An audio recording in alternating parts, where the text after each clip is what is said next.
Hello student, आपका स्वागत है हमारे इस वीडियो में। तो आज हम स्टार्ट करने वाले हैं class 9th math UP board, ठीक है ना। तो ये एक्सरसाइज 1.1 का पहला क्वेश्चन है, ठीक है ना। यानी कि हम एक्सरसाइज 1.1 को स्टार्ट करने वाले हैं यूपी बोर्ड मैथ का, ठीक है ना।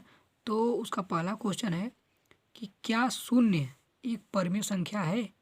क्या इसे आप P/Q के रूप में लिख सकते हैं, जहाँ P और Q पूर्णांक है, Q नॉट इक्वल टू 0 है। कह रहा है क्या शून्य एक परिमेय संख्या है। तो सबसे पहले बात करते हैं परिमेय संख्या क्या है।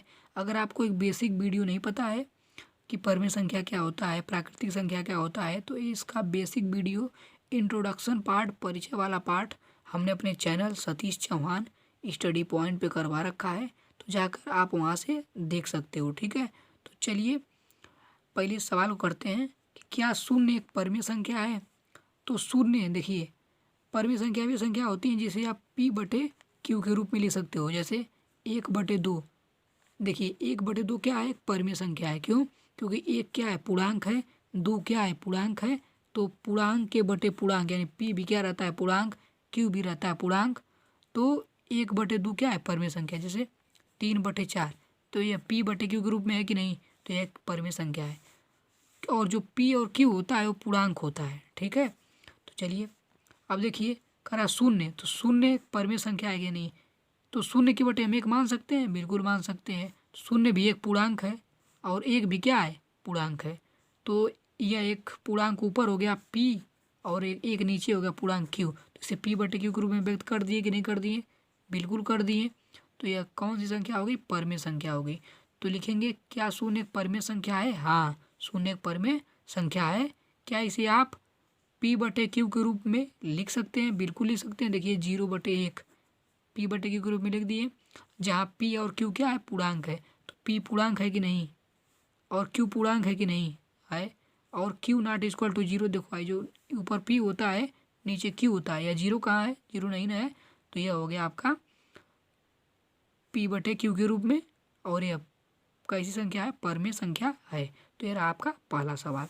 उसके बाद बात करते हैं हम लोग, देखिए चौथे सवाल की बात करते हैं। क्यों? क्योंकि जो दूसरे और तीसरे सवाल हैं वो एक टाइप के हैं। तो पहले हम एक टाइप के क्वेश्चन करवा दे रहे हैं, उसके बाद दूसरे और तीसरे को भी करवा देंगे। दूसरे तीसरे में क्या है कि आपको परिमेय संख्या दिया रहेगा, उसके बीच की परिमेय संख्या पूछेगा। तो ये थोड़ा अलग है, इसलिए हम इसको अलग वीडियो में बनाएंगे ना। तो चौथा सवाल है, ये 1.1 का ही है। चौथा है कि नीचे दिए गए कथन सत्य हैं या असत्य, कारण के साथ अपने उत्तर दीजिए। करा नीचे दिए गए कथन सत्य हैं या असत्य, कारण के साथ अपने उत्तर दीजिए। पहला है कि प्रत्येक प्राकृतिक संख्या एक पूर्ण संख्या होती है। प्रत्येक प्राकृतिक संख्या एक पूर्ण संख्या होती है। तो पहले बात करेंगे प्राकृतिक संख्या कहते किसे हैं। इसे हम बता दिए, लेकिन फिर भी बता रहे हैं आपको। प्राकृतिक संख्या किसे कहते हैं? वे संख्याएं जो एक से शुरू होकर अनंत तक जाती हैं। वे संख्याएं जो एक से शुरू होकर कहाँ तक जाती हैं, अनंत तक जाती हैं, उसे क्या बोलते हैं, प्राकृतिक संख्या। पूर्ण संख्या भी जान लेते हैं। पूर्ण संख्या किसे कहते हैं?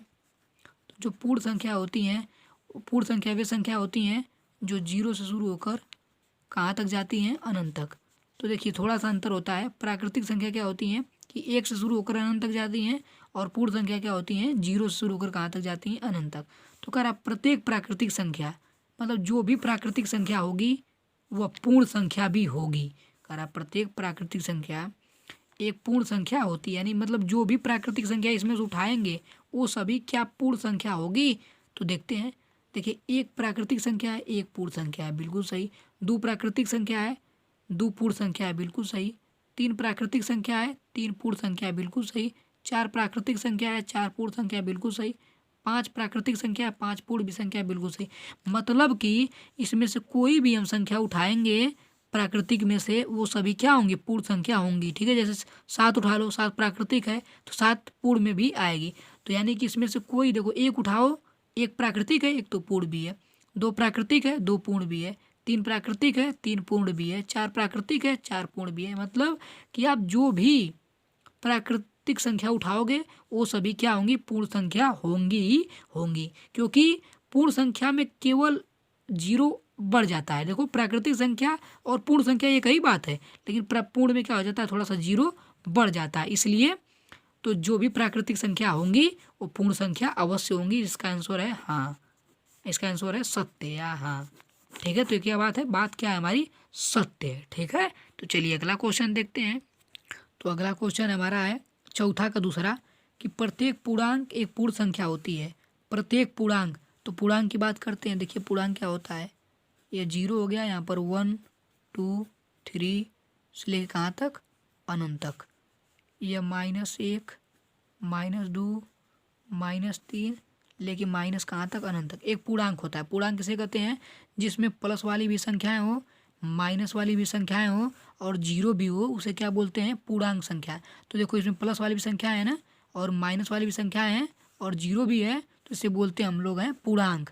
तो कह रहा है जो पूर्णांक होगा क्या हो, पूर्ण होगा। पूर्ण देखो अभी बताएं, फिर से बता दे रहे हैं, पूर्ण संख्या किसे कहते हैं। तो पूर्ण संख्या 0 1 2 3 4 5 से लेके कहाँ तक जाएगी, अनंत तक। यह पूर्ण है, जो 0 शुरू होती है और अनंत तक जाती है उसे क्या बोलते हैं, पूर्ण संख्या। और पूर्णांक क्या है, जिसमें प्लस वाला 1 2 3 4 5 से लेके अनंत तक, -1 2 3 4 5 से लेके अनंत तक और जीरो भी हो, उसे बोलते हैं पूर्णांक। ये पूरा पूर्णांक है और ये इतना क्या है, पूर्ण। तो कह रहा है प्रत्येक पूर्णांक, मतलब ये सभी कोई सा पूर्णांक उठाओ, क्या सभी पूर्ण संख्या होंगे। देखते हैं, देखो 0 एक पूर्णांक है, 0 क्या है, पूर्णांक, तो पूर्ण भी है, सही। एक पूर्णांक है तो एक पूर्ण भी है, 2 पूर्णांक है तो 2 पूर्ण भी है, 3 पूर्णांक है तो 3 पूर्ण भी है। ठीक, लेकिन -1 पूर्णांक है तो क्या -1 पूर्ण है, नहीं। -1 पूर्ण में कहाँ आता है, पूर्ण में 0 से स्टार्ट होता है। तो देखो -1 तो पूर्ण में नहीं आ रहा है, -2 पूर्णांक है लेकिन -2 पूर्ण में आ रहा है, नहीं आ रहा है। इसका मतलब प्रत्येक पूर्णांक एक पूर्ण संख्या होती है, नहीं। ये बात क्या है, असत्य है। क्या है, क्योंकि हाई इधरिया वाले तो आ रहे हैं लेकिन इधरिया वाले आ नहीं पा रहे हैं, तो प्रत्येक कर रहा है तो प्रत्येक नहीं हो पा रहे हैं। कुछ हो रहे हैं लेकिन कुछ नहीं हो पा रहे हैं। तो प्रत्येक पूर्णांक एक पूर्ण संख्या होती है, नहीं होती है, क्योंकि 0 पूर्ण है, 0 पूर्णांक है, 0 पूर्ण भी है, एक पूर्णांक है, एक पूर्ण भी है। लेकिन ये तो हो जा रहे हैं, लेकिन इधरिया वाले देखो -1 पूर्णांक है लेकिन पूर्ण है, नहीं है। तो यह गलत बात है। अगला क्वेश्चन देखते हैं। अगला क्वेश्चन है कि प्रत्येक परमेय संख्या एक पूर्ण संख्या होती है। प्रत्येक परमेय संख्या, देखो पूर्ण संख्या तो आपको फिर से बता दें, पूर्ण संख्या क्या होती है। पूर्ण संख्या होती है कि 0 1 2 3 4 ऐसा पूर्ण होती है, ठीक है। और परमेय क्या होती है, जैसे P/Q के रूप में व्यक्त कर सकते हैं, जैसे 3/4 1/2। तो प्रत्येक, देखो ये परमेय है, ये क्या है, परमेय संख्या है। प्रत्येक परमेय संख्या क्या पूर्ण संख्या होती है, नहीं होती है। देखो कैसे, 1/2 तो परमेय है लेकिन 1/2 इसमें आएगा, कहीं नहीं आएगा। पूर्ण में क्या होगी, या तो 1 2 3 4 5 होगा, इसमें भिन्न वाली संख्या नहीं होती है पूर्ण में। तो कह रहा है प्रत्येक परमेय पूर्ण संख्या होगी, नहीं होगी, क्योंकि प्रत्येक परमेय संख्या 1/2 क्या है, परमेय है लेकिन पूर्ण होगी नहीं, क्योंकि परमेय में बटे वाली संख्या आती हैं लेकिन पूर्ण में बटे वाली संख्या नहीं आती हैं।